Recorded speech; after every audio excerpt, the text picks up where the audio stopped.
شروع کو نو داسې به وکړو چې دا دوره د منطقو ده په یو کتاب کې به تعریف موضوع غرض دا ووایو بل کتاب کې به د بسم الله الرحمن الرحیم څه اجمالي خبرې وکړو بل کې به د الحمدلله وکړو بس ختم بشي صحیح ده داسې ټول به وشي سبا به انشاءالله دا عبارت شروع کوو څه وایې ناظم صاحب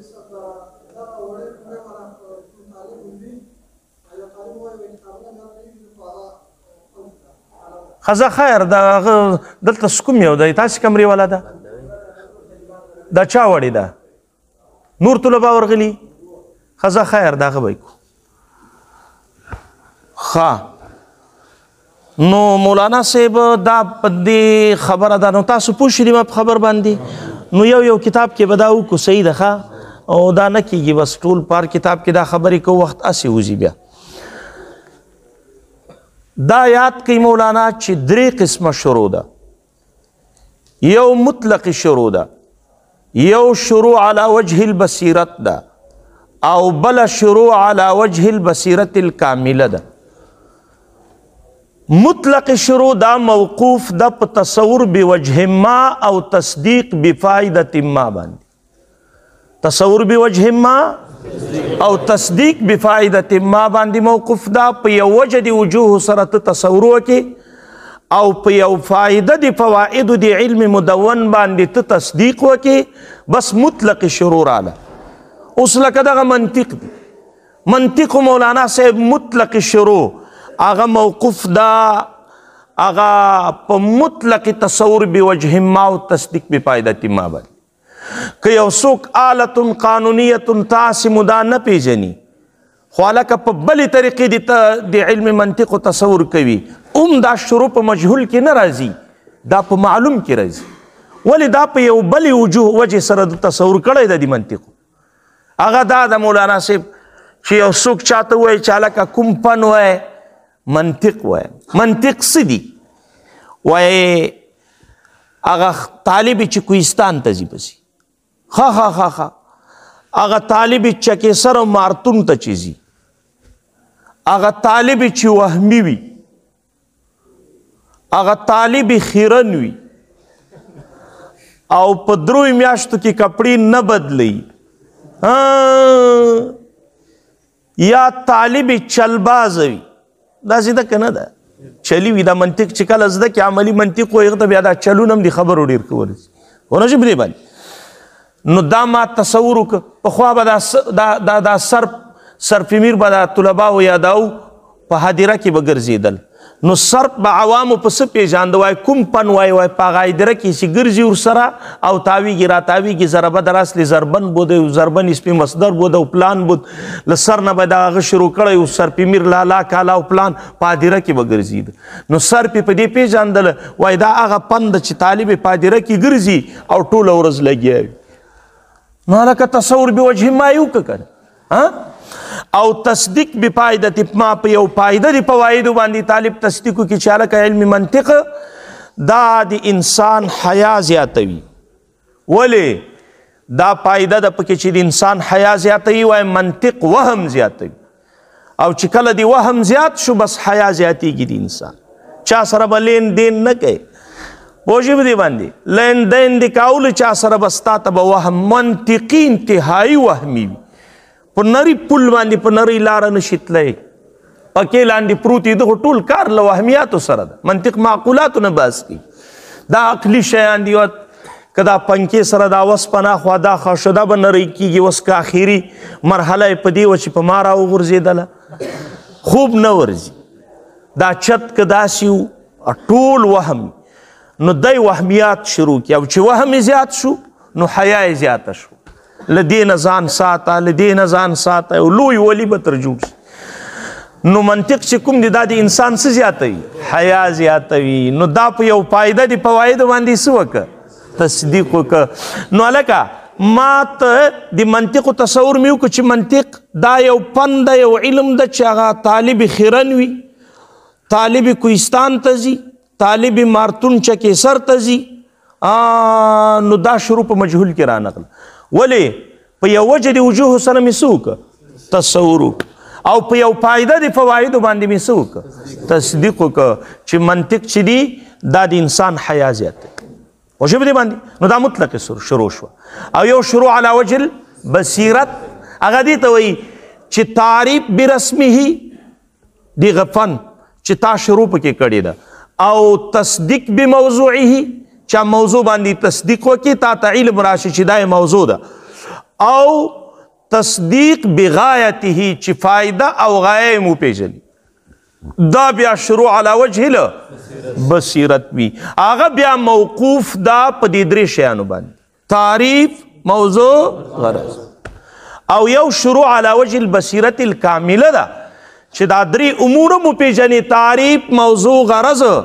او موجد او واضع د پنه مو پیژني او شرافت دیغه پنه مو پیژني چې دا پن شریف پن ده دیغه اهمیت مو پیژني چې دا یو اهم پن ده نو په لحاظه تا شروع وکړه علی وجه البصیرت الکامله نو درې قسمه شروع شوه یو مطلق شروع دا په چا موقوف ده په تصور بوجه ما تصدیق بفایدة ما باس اقا ورته موقوف علیه ده او یو شروع علی وجه البصیرت دا دیغه لپاره موقوف علیه دا درې امور دي تعریف موضوع غرض یو شروع علی وجه البصیرت الکامله ده هغه تعریف موضوع غرض خو سره لیغنه چې واضح او موجده مو پیژني او اهمیت او شرافت د پن هم درته معلوم شي چې دا پن شریف ده دا یو اهم پن ده نو دام پکې زده کې ته نو دا شروع علی وجه البصیرت الکامله نو دا درې قسمه شروع شوه زده شو ده نو تاسې شروع علی وجه البصیرت الکامله وکړئ هغه شروع علی وجه البصیرت هم پکې راشي او مطلق شروع هم پکې راشي ونه ژبې دې باندې نو هلکه شروع علی وجه البصیرت الکامله کې اول تعریف د علم مدون چې تا کوم علم باندې شروع کړي په کوم فن دې شروع کړي دغه تعریف معنا اصطلاحي ته وایي او یو معنا لغوي ده چې هغه منقول عنه ده او معنا اصطلاحي منقول الیه ته وایي دا دویمې وضع هغه ناقل چې راولاړ شي د اولې وضع نه دویمې ته رانقل کي نو اولې وضع ته معنا لغوي وایي منقول عنه ورته وایي او د دویمې ته اصطلاحي وایي ونه ژبې دې باندې نو اوله وضع کې منطق څه دي دا صیغه د مصدر میمي ده نطقا ینطق نطقا و منطقا نو منطق دا صیغه د مصدر میمی ده مصدر میمی چاته وایي لفظ دال على الحدث في اوله میم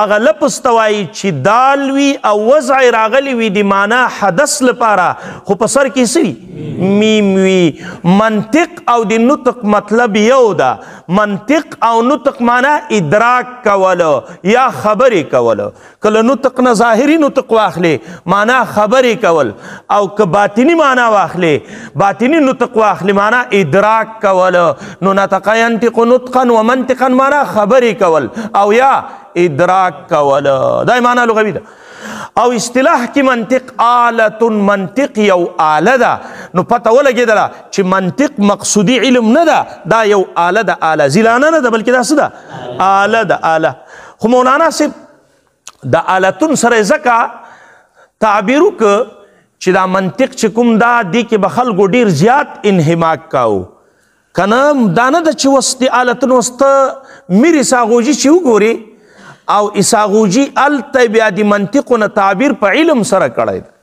شراح د میر اساغوجي وایم چې په دې ټکي کې رد وکړه په هغه کسانو باندې چې منطق هغه له علمیت نه وباسي او وایي چې منطق دا علم نه ده ولې دا آله ده نو که په آلتیت سره دی له علم نه وځي بیا صرف هم آله ده نحو هم آله ده آداب هم آله ده معنی بیان بدیع دا هم څه شی ده آله ده نو بیا خو دا هم له علم نه ووتله نو خلکو به انحماق ډېر کاوه پکې نو تعبیر یې په چا سره وکړه په آلې سره علم سره یې تعبیر ونه کړه او یا په دې وجه باندې مولانا صاحب چې دا یوه قوي آله ده آله یو قوي آله ده ګواکې نور هغه علوم چې دي په نسبت سره دته دا آلې نه دي همدقه آله ده د ټولو فنونو لپاره آله څوک ده منطق ده او په دې کې اهمیت ته اشاره ده چې منطق دا اهم فن ده ولې ځکه دا د ټولو علومو لپاره څه شی ده آله ده منطق آله ده د ټولو علومو لپاره ولې ځکه منطق خپل علم مدون ده او دا نور علوم هم علومنا علوم مدون مراد دی. علم مدون چې په اول توجه سره نه حاصلېږي،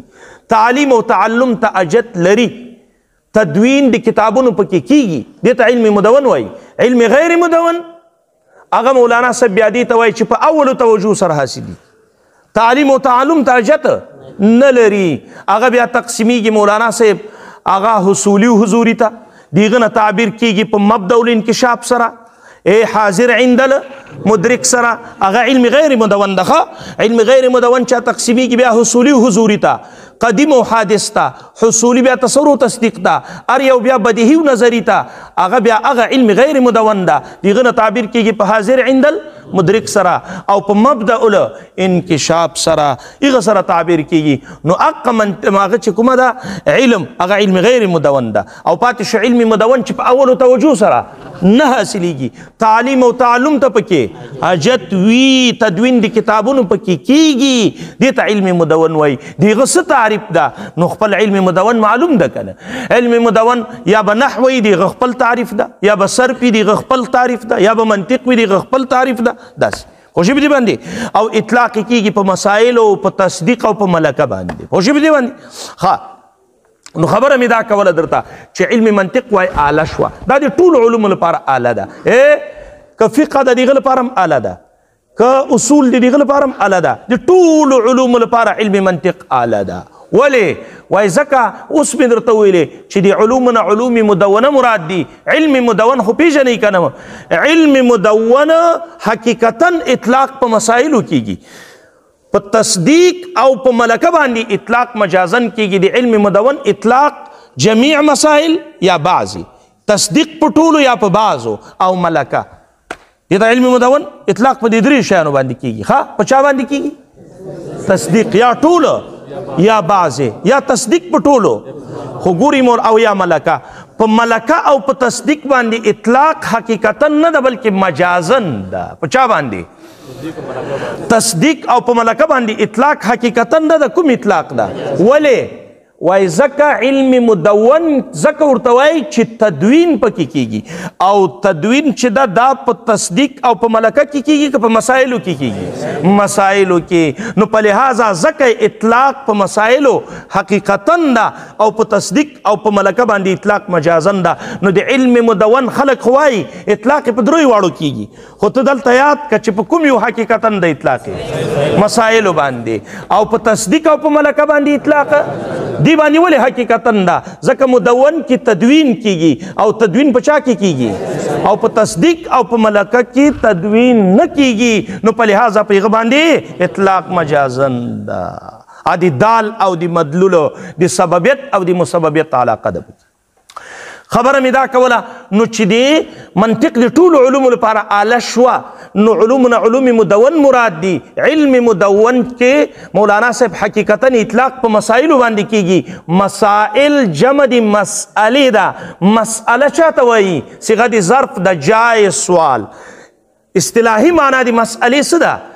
چې یو حال د احوالو د علم مدون موضوع د علم مدون ته ثابت کې دغه ته مسئله وایي. مسئله څه ته وایي؟ یو حال د احوالو ثابت کې موضوع د چاته؟ د علم مدون ته. حال د احوالو معنا یو محمول د محمولاتو، احوال محمولاتو ته وایي. پوه شوې دې باندې؟ یو محمول راواخله او ثابت یې که چاته؟ موضوع د علم مدون ته. دې ته څه وایي؟ مسئله. لکه موضوع د فقه چې ده فعل د مکلف ده، او یو حال د احوالو فرض، واجب، سنت، مستحب، حرام، مکروه، دا راواخله فعل د مکلف ته ثابت که. نو وایه الصلاة واجبتون. صلات فرض ده که نه ده؟ یا واجبتون واجب په معنا لغوي سره ده. واجب په معنا لغوي کې لازم ته وایي، اطلاق په فرض باندې هم کیږي. واجبتون یا فریضتون، وجوب معنا لزوم. نو الصلاة فریضتون یا واجبتون. نو مولانا دا یوه مسئله شوه، او مسئله چې شوه مسئله قضیه وي که نه وي قضیه؟ ولې قضیه وي؟ موضوع هم پکې راغی، محمول هم پکې راغی. موضوع پکې څوک ده؟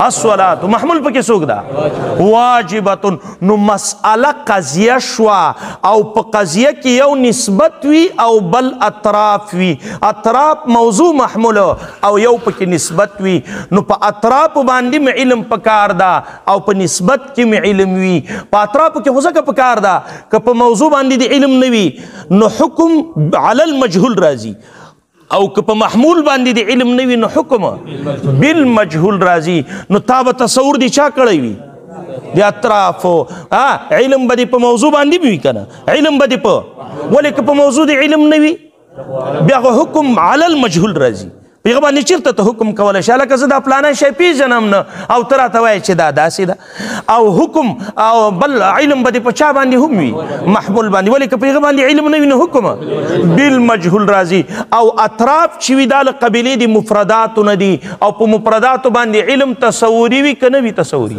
تصوري او یو پکې نسبت د په قضیه کې نسبت باندې کوم علم وي تصدیقي علم وي او تصدیق شو نو په قضیه کې دوه قسمه علم راغله یو تصور او بل تصدیق او تصور دا حاصلیږي د قول شارح او له تعریف نه دا اوله حصه د منطق شوه او تصدیق چې دا حاصلیږي له حجت او له قیاس نه هغه دویمه حصه د منطق شوه نو د حجت او د قیاس او د قول شارح نه څوک بحث کوي منطق نو دا د ټولو علومو لپاره اعلی نه شوه څنګه اعلی شوه د ټولو لپاره ځکه علوم دا د مسایلو نه خو نه دي خالي که نه فقه کې مسایل دي صرف کې مسایل دي په ارم علم کې مسائل دي او مسأله قضیې ته وایي نو په قضیه کې څو علم دي دوه یو په اطرافو بل په نسبت کې علم تصدیقي ده هغه د حجت او قیاس نه حاصلیږي او په اطرافو باندې کوم علم ده تصوري هغه د چا نه حاصلیږي قول شارح نه نو قول شارح یو سیټ د منطق شو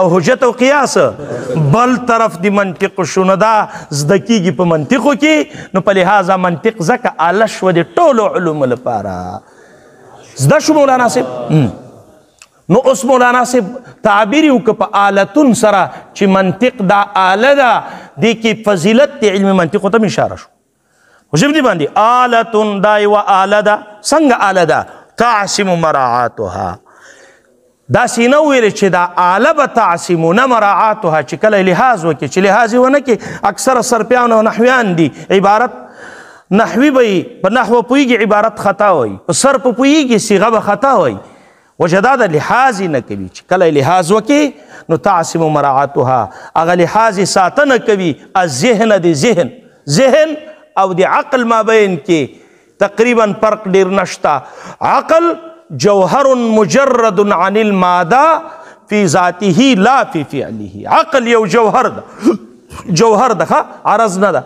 قائم بذاته ده او عقل جوهر ده او مجرد عن الماده لمادی نه څه ده خالی ده فی ذاته خالی ده خو لا فی فعله په تدبیر او تصرف کې ماده غواړي ځکه عقل کې الله تعالی ټول استعدادات اچولی دي زه طلباو ته د عقل مثال ورکوم په دې کرنټ بجلی باندې بجلی غوندې شی ده دا بجلی چې ده په دې کې ګرمایش استعداد هم شته ګرمولم کوي یخولم کوي تاوولم کوي خو په دې کې دا ماده غواړي تاوول به اله کوي چې دا پنکه ورسره ټچ کړي رڼا به اله کوي چې لیټ او دغه بلب ورسره ټچ کړي ګرمول به اله کوي چې بل شی ورسره نو عقل کې الله تعالی هم دقسې استعدادات اچولی دي خو په تدبیر او تصرف کې چې کله دی تاثیر کوي په غیر کې تدبیر معنا جلب د منافع او تصرف دفع د مضراتو او جلب د منافعو چې کوي نو بیا تعلق غواړي له مادې سره نو د ذات په اعتبار باندې عقل څه ده مجرد ده او د فعل د تدبیر او تصرف په اعتبار باندې تعلق لري له چا سره له مادې سره نو په لحاظه د عقل چې کومه ده دقه شی شو خو د عقل چې سره له حواسو باطنیونه راواخلې باطن کې پنځه حواس دي حس مشترک ده خیال ده وهم ده حافظه ده متصرفه ده د دې حواسو باطنیو سره چې راواخلي بیا ذهن ورته وایي نو عقل هم دقه عقل ده ذهن هم ده او عقل هم ده خو ذهن په هغه صورت کې ورته وایي چې د حواسو سره راواخلي بیا ذهن ورته وایي نو عقل یا ذهن نو تعصم مراعاتها الذهن هغه عقل او ذهن ساتي عن الخطا الخطانا فی الفکر په ترتیب کې. فکر نه څه مراد ده؟ ترتیب. یو د عوامو فکر دغه فکر سوچ ته وایي ښه وایي فکر مه کوه. دا د منطقیانو فکر ده. فکر دی څه ته وایي؟ ترتیب ته. نو ترتیب کې به نه خطا کېږي. هلکه که ترتیب د معلوماتو تصوریه کوي که د معلوماتو تصدیقیه کوي، خو دا دوه شی د منطقو کې یا قول شارح ده او یا حجت او قیاس ده. قول شارح دا د معلومات تصوریه نه جوړیږي. هلکه جنس ده او فصل ده او قیاس او حجت چې د معلوماتو تصدیقیه نه جوړیږي چې قضیه ورته وایي. نو قضیه مولانا صاحب هغه کې به بیا تا ته هغه ترتیب ښیي چې صغرا به مقدمه کې، کبرا به وروسته کې، او شرایط به درته ښیي، حد اوسط به پکې مقرره چې هلته نتیجه صحیح راوځي. نو له خطایي نه دې بچ کوي. کومه خطایي فی الفکر چې هغه واقع کېږي په چا کې؟ په ترتیب کې. ترتیب کې ورته نه خطا کېږي. پوه شوې په دې باندې؟ نو مولانا صاحب تر دې ځای پورې تاسو ویلې تعریف دی علم منطقو. موضوع د علم منطق معقولات. څه دي؟ معقولات. څوک معقولات مولانا ثانویه وایي، څوک مطلق معقولات وایي. معقولات جمع د معقول د ما حصل فی العقل ته وایي.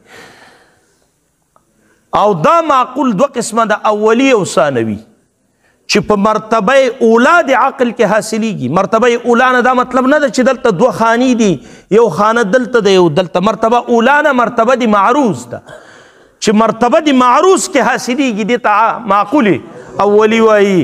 او ما صدق علیه په صدق ذاتي سره په خارج کې ولري. ما صدق علیه په صدق ذاتي سره په خارج کې ولري دې ته معقول اولی وایي. نو معقول اولی کوم یو ده چې حاصلیږي په مرتبه اولا د عقل کې، یعنی مرتبه د معروض کې. او ما صدق علیه په صدق ذاتي سره په خارج کې ولري. لکه انسان، د انسان نه مخکې ذهن ته بل شی نه راځي، اول انسان راځي. وروسته کلی نوعه دا وروسته راځي. اول به انسان راوړي، بیا به انسان ته وایي چې دا کلی ده، انسان ته وایي چې دا نوعه ده. خدا علی مولانا صاحب چې مخکې نو انسان په کومه مرتبه کې حاصل شو؟ معروض کې. دا کلی به چې ورته وایي، نوعه ورته وایي، دا وروسته راځي. نو هغه په مرتبه ثانی کې راځي او دی په اوله مرتبه کې راځي. مرتبه د معروض کې. او ما صدق علیه په صدق ذاتي سره په خارج کې لري. ولې؟ زید، عمر، بکر، خالد، والد. انسان د دې لپاره نوعه ده که نه ده؟ او نوعه ذاتي نه وي. نو په صدق ذاتي سره په خارج کې مصداق لري انسان او حاصلېږي په مرتبه اولا کې، یعنی په مرتبه د معروض کې. نو دې ته وایي څه؟ معقول اولی. او چې حاصلېږي په مرتبه ثانی کې، چې مرتبه د چا ده؟ د عارض ده. مرتبه ثانی نه مرتبه د عارض مراده ده. هلکه انسان مې حاصل که وس ورته وایم دا انسان کلی ده، دا انسان نوعه ده، نو دا په ثانی مرتبه کې حاصل ده. ثانی مرتبه کومه یوه ده؟ عارض. او ما صدق علیه په صدق ذاتي سره په خارج کې نه لري، دې ته وایي معقول ثانوي. لکه همدغه کلی راواخله. کلی له کلی نه مخکې به یو شی راوړي، بیا به ورته وایي چې دا کلی ده. نو کلی په کومه مرتبه کې حاصل شو؟ ثانی مرتبه کې. او ما صدق علیه په صدق ذاتي سره په خارج کې نه لري، نو دې ته څه وایي؟ معقول ثانوي وایي. لکه دغه کلی شو. د کلی لپاره ما صدق علیه په صدق ذاتي سره په خارج کې نشته. ولې؟ په عالم الکون کې ټول اشیا دا محسوس دي، او کوم شی چې محسوس وي هغه متشخص وي، کوم شی چې متشخص وي هغه کلی وي که جزئی وي. نو که چېرته هر شی کلی صادق شي نو کلی او جزئی به په یو شي کې جمع شي که نه شي؟ ته به هم کلی شي هم به جزئی شي. نو مولانا صاحب کلی دا د معقولات ثانویونه ده. ولې معقولات ثانویونه ده؟ حاصلېږي په مرتبه ثانی د عقل کې. او ما صدق علیه په صدق ذاتي سره په خارج کې نه لري، نو دا معقول ثانوي ده. نو څوک موضوع د علم منطق مطلق معقولات وایي. ولې منطقو کې معقولات اولیم بیانېږي، ثانویم بیانېږي. او څوک وایي چې نه معقولات ثانوي دي. خو ګوري مولانا صاحب د مرقات او شری تعذیب کې داسې وایي وموضوعه، موضوع د علم منطقو معلومات تصوریه معلومات تصدیقیه دي. دا تعبیر بدل ده. ولې معلومات تصوریه معقولات نه دي؟ معلومات تصدیقیه معقولات نه دي؟ معقولات دي که نه؟ معلومات تصدیقیه څه دي؟ قضایا وي. او اصلي قضیه ما تاسې ته ویلي دي قضیه معقوله ده. دا زه چې تلفظ پې باندې کوم دي ته مجازن قضیه وایي. زید قائم دام قضیه ده. خدا کومه قضیه ده؟ مجازن. اصلي قضیه کومه یوه ده؟ معقوله ده چې له تلفظ نه مخکې ذهن کې جوړیږي. نو دقه مولانا قضیه معقوله ده. نو اصلي قضیه چې دغه معقوله ده. نو خبره مې دا کوله چې منطقو کې بحث کیږي د چا نه؟ دی معقولاتو نه باس کیږي مطلق معقولات یا معقولات ثانویه خو بعضې کتابو کې چې وایي معلومات تصوریه معلومات تصدیقه همدغه څه مراد دی ترېنه معقولات ولې معلومات تصوریه خو کلیاتو خمسو ته وایي نو کلیات دا له قبیلې د معقولاتو نه دي که نه او قضایا معلومات تصدیقه چې کوم دي قضایا وي دا قضایا معقوله مراد دي نو دغه هم له قبیلې د چا نه دي معقولاتو خبره مې دا کوله چې بعضې کتابو کې لکه سلم کې وایي موضوعه معقولات بعضو کې وایي موضوع د علم منطق و معلومات تصوریه دواړه یو شی دي که نه دي معلومات تصوریه او تصدیقي وایي که معقولات وایي یو شی خو ژبې دې باندې او غایه و غرض یې څه ده صیانة الذهن عن الخطا او فی الفکر هغه غایه و غرض او فایده یې څه ده صیانت او ساتنه د ذهن ده له خطا نه په ترتیب کې خو ژبې دې باندې موجد ارسطو د مخکې دا قواعد د منطق په خپل ذهن کې جوړ کړي او دا خارج ته بالفعل نه راباسلي بیا اسکندر رومي دغه خپل زوی چې د سره او شپږ کاله کې ده ته دا سبقونه وویلې او دا خپل هغه چې کوم قواعد ایجاد کړي و دا یې ور زده کړه بیا په امر د اسکندر باندې مرقات ملا صاحب وایي چې ارسطو ته یې وویلې چې دا له قوت نه فعلیت ته راوباسه بیا یې په دې کې یو کتاب ولیکه اورجانو په نامو باندې څه اورجانو په نامو باندې کتاب ولیکه ارسطو داسې یو غټ کتاب و خدا مهذب شوی نو بیا وروسته علماو په دې کې تهذیب کړی دا خو غټ غټ قواعد د منطقو یې کېښودل لکه ابوالاسود دویلي رحمت الله علیه ته چې علي رضی الله عنه دغه درې قضیې پیش کړې کل فاعل مرفوع کل مفعول منصوب ده نو دقسې لوی لوی قواعد یې وضع کړه دا یې په دې کتاب کې ولیکل لیغه نه بیا نور قواعد او نور جزیات علماو راوباسل نو اول موجد او مؤسس ارسطو ده دته معلم اول ویل کیږي له قوت نه فعل ته چا راوباسلی دي ارسطو په امر د اسکندر رومي باندې اولنی کتاب اورجانو په نامو باندې د لیکلی ده اورجانو بس دا په یوناني ژبې باندې څه ته چې وایي ونه ژبې دی باندې او دې کې مولانا صاحب دغه کې زخت زیات اقوال دي لکه بدیل میزان کې به هم درته راشي چې علم منطق دا فرض دي هغه وایي علم منطق فرض دي فرض عین دي پارې باندې مستقل فرض دي فرض کفایي هم نه دي فرض دي منطق ځکه دا مولانا صاحب مقدمه دي فرض ده بدیل میزان مولا صاحب وایي فرض څه شی دي معرفت د ذات او د صفاتو دی الله تعالی دی ذات او دی صفات معرفت په ټولو باندې فرض ده کنه ده فرض ده په ټولو باندې او هغه موقوف ده مولانا معرفت دی ذات او دی صفات د عوامو تم چې وایي چې الله دی لیدلی نه پیژني او په څه یې پیژني په قدرتو یې پیژنم په دې مخلوقاتو یې پیژنم دې ته وایي برهان انی برهان دې ته وایي چې معلول دلیل وګرځوي په چا باندې علت باندې نو دا ټول خلایق او ممکنات د الله په وجود باندې دا دلایل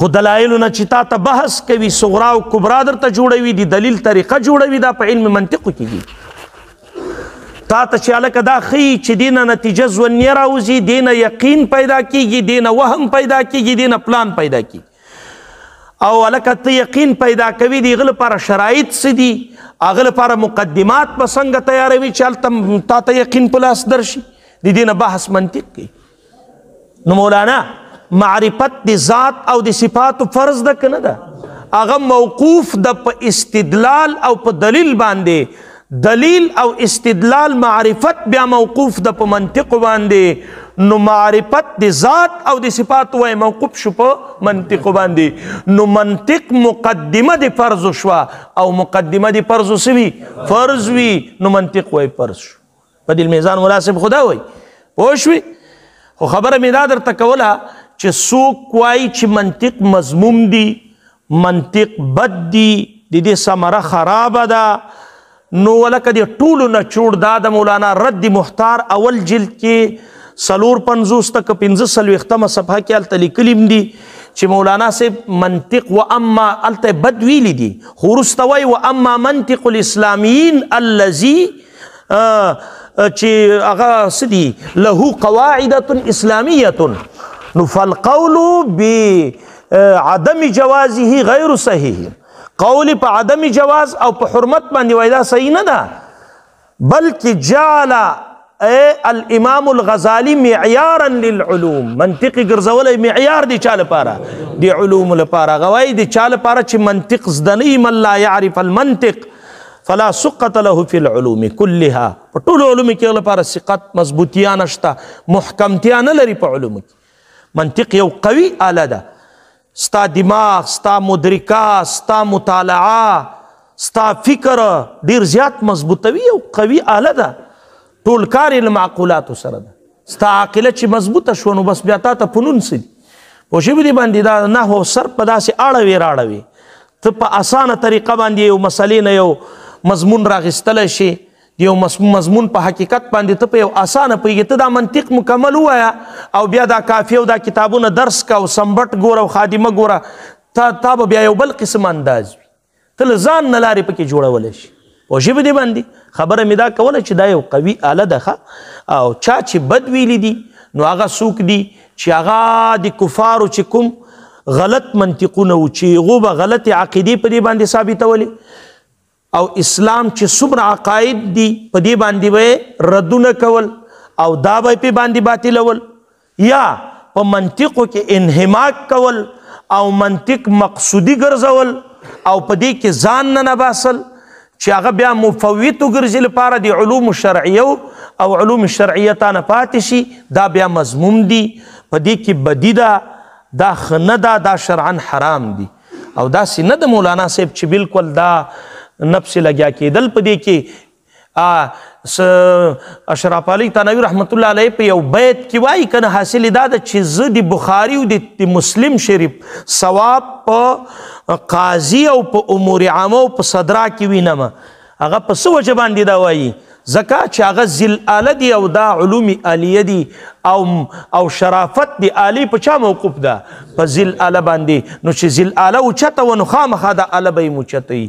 نو مولانا چا چې بد پسې ویلي دي آله چې خراب عقیده ثابتوي، د اسلام عقاید پې باندې باطلوي، یا انحماق ډېر پکې کوي، پکې ننوځي او تی مقصودي ګرځوي، نو بالکل دې کې شک نسته چې دا یو ناجایز کار ده چې تا نه د منځ اصلاح او په فساد باندې هم نه خبر چې دا اوس مفسد د لمانځه ده که دا مصلح ده او ته شپه ورځ منطقو کې لګیا دا خود ښه نه ده که نه. پوه شوي دې باندې نفس دا خبر چې منطقو کې زه طلباو ته وایم ملګوره دا منطقیانو دا بغیر د منطقو نه ډېر داسې قرآن کې ځایونه راځي به د ترجمه کې به راتله ان نظن الا ظنا. اوس که ظاهرا موږ ګمان نه کوو مګر ګمان کوو. د نحوې په اصطلاح باندې هم که دې ته وګورې مولانا استثنا د شي راځي له چا نه؟ له خپل نفس نه. مستثنا منهم ظن ده او مستثنا هم ظن. پوه شوې په دې باندې؟ خو منطق وایي منطقیان وایي ظن مما یقبل الشدة والضعف، ظن د هغې قبیلې نه ده چې شدت او ضعف قبلوي. نو ظن چې کوم ده یو هغه ظن ده چې یقین ته نږدې وي، بل هغه ظن ده چې وهم ته نږدې وي. نو مستثنا منه کې ځوان دا کلی وګرځېده او په مستثنا کې ځوانن کې دا تنوین د تحقیر لپاره ده، هغه ضعیف ځوان ترې نه مراد ده. نو په لحاظه استثنا د جزي راغله له کلي نه، که استثنا د شی له خپل نفس نه راغله د کلي نه راغله. ان نظن مطلق ځوان نه کوو بالکل الا ځوانا حقیرا، چا وهم ته نږدې ده. نو دا د حشر او نشر خبرې موږ چې اورو او موږ په دې باندې علم راوړو دا د وهم په درجه کې ده، د وهم په درجه. ونه ژبه دې باندې خبره مې کوله درته چې دا خبرې ډېرې هغه دي. نو منطق چې کوم دي بس خلص نه چوړي دا ده چې ډېر انحماق په دې کې ښه نه ده چې اسلامي عقاید پې باندې باطلوي، غلط عقاید پې باندې ثابتوي. دا کله کله دا د هغه لپاره ډېر ښه وي چې پخوا به د طلباو دا بحث مباحثې هم ډېرې په خوند سره کولې. یو بل موږ یو ملګری و هغه به بل سره هغه یو ورځ اخته ووایي یضربو چې کومه ده دا اسم ده، هغه ورته ویلې نه فعل ده، ده ورته ویلی قسم د اسم یې کم درته، هغه وایي نه فعل ده، وایي زه په منطقو درته اسم کوم. وایي څنګه؟ وایي یضربو مضارع، وایي صادقه ده که کاذبه ده؟ وایي صادقه ده. یضربو مضارع ده وکل مضارع اسم، ځکه مضارع صیغه د اسم فاعل نه ده، صیغه د ولې باب مفاعلین نه ده، زارع مضارع صيغه د اسم فاعل ده. نو نتیجه سره وتل فیضربو اسم، یضربو څه ده؟ اسم ده نتیجه ګور راوتله ضربا مازن ضربه څه ده مازن ده وکل مازن اسم ولې ماضي صيغه د اسم فاعل نه ده نو په ضربه اسم نو ضربه اسم ده ګور هغه حیران کړه ونه چې بدی باندې نو کله کله داسې وي چې طلبا یو بل ته مغالطي ورکوي دا مغالطو لپاره هم ډېر ښه کار ورکوي پوه شوې بدی باندې پوه شوې که نه شوې ښه خبره مې دا کوله درته ښه دا وشو مولانا صاحب موجدي مو شو د هغې مو شو او دقه نه لوی شرافت یې دا ده چې دا د ټولو علومو لپاره څه ده اله ده اله پوه نه شوې بدې باندې نو تاسې نن کومه شروع وکړه شروع علی وجه بصیرت کامله مو وکړه تعریف لغوي اصطلاحي مو پېژانده آلاتیت هم زده که چې بس لنډ دومره وایي چې دا د نورو ټولو علومو لپاره آله ده ځکه علم مدون حقیقتا اطلاق په مسایلو کې د هر فن لپاره مسایل دي او مسله قضیې ته وایي څو قسمه علم وي په قضیه کې یو په اطرافو او بل په نسبت په اطرافو باندې کوم علم وي هغه له چا نه حاصلېږي قول شارح نه او په نسبت باندې کوم علم وي هغه له چا نه حاصلېږي حجت او قیاس نه نو دا دوه طرفه د منطقو دي که نه نو منطق دا د ټولو علومو لپاره وایي اله شوه بل دا د مولانا صاحب چې دا ټول کار له عاقلې سره لري معقولاتو نه بحث کوي د انسان هغه مدرکه دې سره قوي کېږي او موضوع غرض مې درته ویلی معلومات تصوری او تصدیقي یا معقولات یو شی او غایه او غرض صیانت ذهن عن الخطا او موجد ارسطو ده اول کتاب اورجانو په نوم لیکلی په امر د اسکندر رومي باندې او نور چې دغه فضیلت مې درته ویلی اهمیت یې همدقه د مولانا صاحب بس